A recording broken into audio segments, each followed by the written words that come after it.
Shalom, giving all praises, honor and glory unto Yahweh Bahashem Yahushai Bahashem Chakodash. Double honors unto the elders and apostles of great millstone that rule well. And shalom to the 144,000 elect men of the nation of Israel and the rest of the elect destined to be saved. I'm the brother Caleb from the GMS England London Forecasters Camp.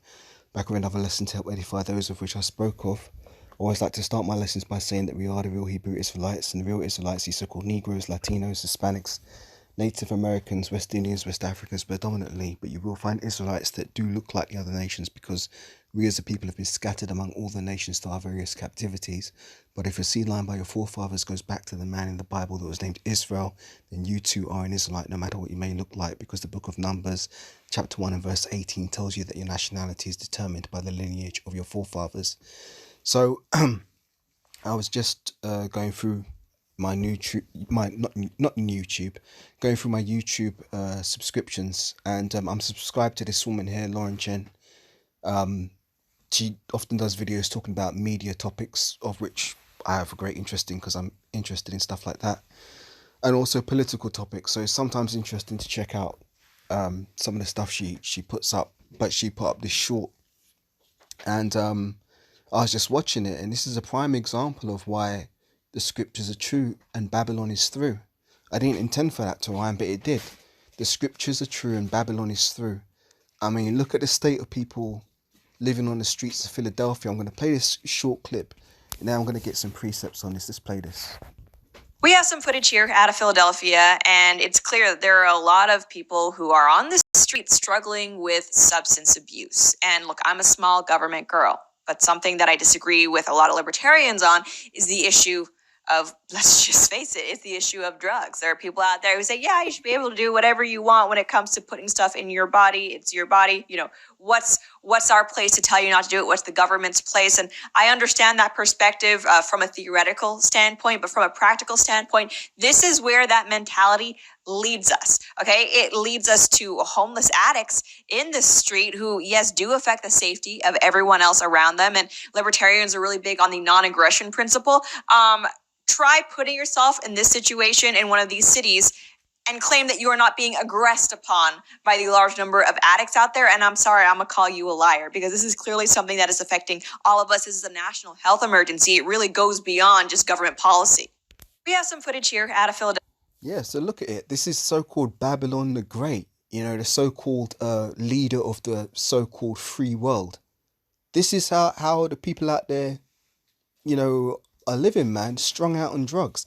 Now, these people are all kinds of sick. You can tell they've clearly got demons possessing them. Demons that are inhabiting their vessels, making them curl up and contort like that. But it's not just the issue of drugs. You know, every facet of American society is how do you call it? Rotten to the core. Every facet of American society and culture is rotten to the core. So what's the future of this place? There is no future for Babylon other than destruction, which is what the scriptures prescribe. So let me get some precepts here. I had something on deck. I think it's, was it Isaiah 47? Let me check. Yeah, Isaiah 47, that's what I want, yeah.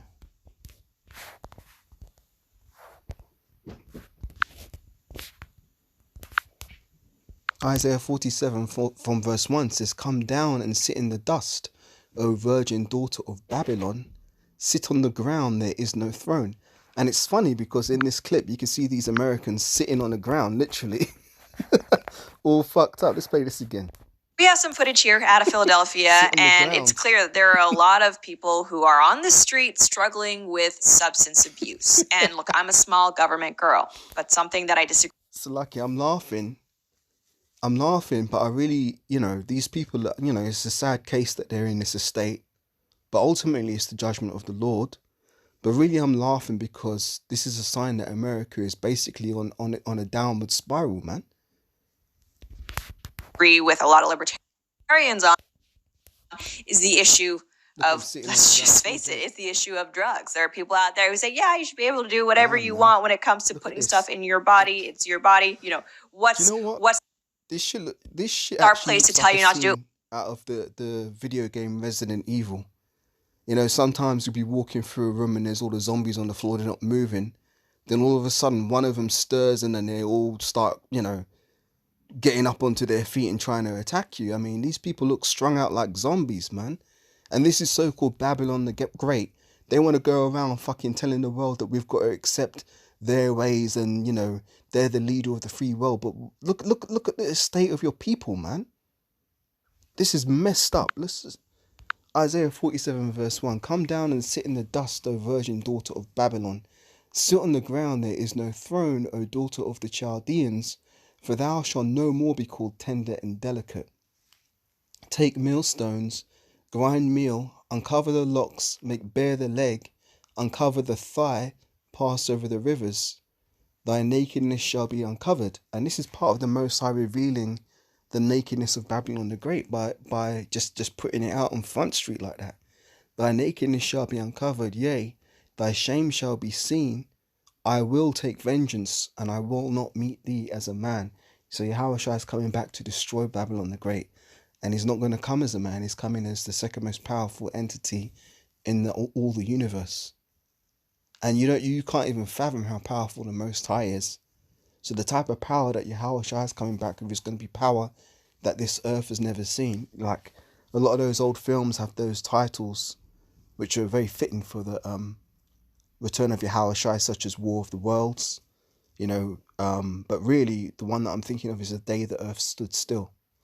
You know, the day that Yahushua cracks them clouds is going to be the day that the earth will stand still, because it says every eye shall see him. That's Revelation 1 and verse 7. Let me get it.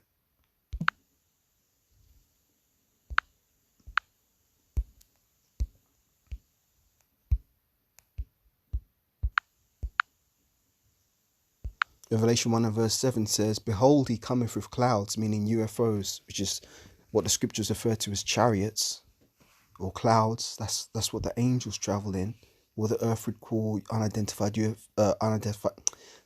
flying objects, or UAPs now. They call them unidentified aerial phenomenon, which are both are misnomers because they are indeed identified in the holy scriptures. See, the Bible has an answer for everything. Behold, he cometh with clouds, and every eye shall see him, and they also which pierced him, meaning that the people who pierced Yahushua 2,000 years ago, they're back in the reincarnation, and they're going to witness the return of Yahushua. And all the kindreds of the earth shall wail because of him, even so, amen. Back to Isaiah 47, finish off here. It says, verse 4, as for our Redeemer, Yahweh of hosts is his name, and the Holy One of Israel. Read that again. As for our Redeemer, Yahweh of hosts is his name, the Holy One of Israel. Sit thou silent, and get thee into darkness, O daughter of the Chaldeans, for thou shalt no more be called the Lady of Kingdoms. I was wroth with my people.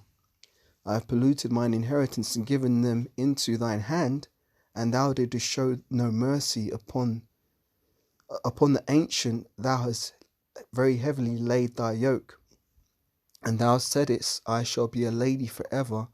So thou didst not lay these things to heart, neither didst thou remember the latter end of it.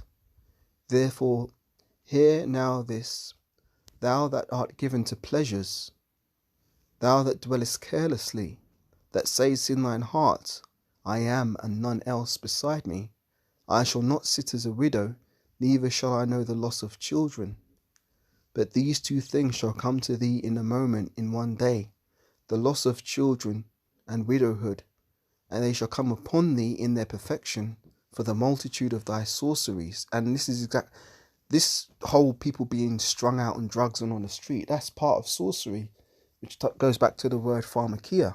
You know, drug dealers are really sorcerers, man. And obviously these people are buying their drugs from somebody. Where are they getting their drugs from? It's all part of America's intentional corruption of the people, because Esau knows that in order to rule the people, he can only do it in a corrupt way. So that's why he makes the people sick, by pushing out his pollutions. And his pollutions come through, not just through, you know, drug dealers dealing people drugs, but through their media. You know, through the stuff they put on the TV, through the songs they put on the radio, through the fashion industry, but, you know, the clothes they try and encourage people to wear. everything is corrupt, and that rotten root has to be taken out of the earth, and that's exactly what Yahushua is coming to do. He's going to destroy it. Just finish this up and then I'll close out. But Isaiah 47 verse 9, but these two things shall come to thee in a moment, in one day, the loss of children and widowhood, and they shall come upon thee in their perfection, for the multitude of thy sorceries, and for the great abundance of thine enchantments. For thou hast trusted in thy wickedness, and thou hast said, none seeth me. Thy wisdom and thy knowledge, it hath perverted thee, and thou hast said in thine heart, I am, and none else beside me. Therefore shall evil come upon thee, thou shalt not know from whence it riseth, and mischief shall fall upon thee, and thou shalt not be able to put it off. And desolation shall come upon thee suddenly, which thou shalt not know. Forgive me, I'm just got to do something in a minute, just finish this off. Stand now with thine enchantments, and with the multitude of thy sorceries, wherein thou hast laboured from thy youth.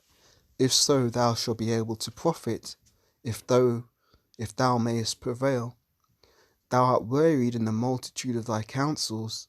Let now the astrologers, the stargazers, the monthly prognosticators stand up, and save thee from these things that shall come upon thee.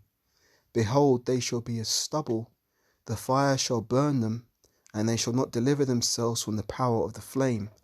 There shall not be a coal to warm at, nor a fire to sit before it. Thus shall they be unto thee, with whom thou hast laboured, even thy merchants from thy youth. They shall wander every one to his quarter, and none shall save thee.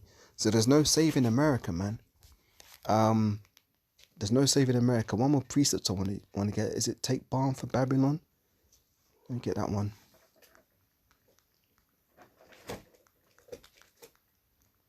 Yeah, this is Jeremiah 51 and verse 8.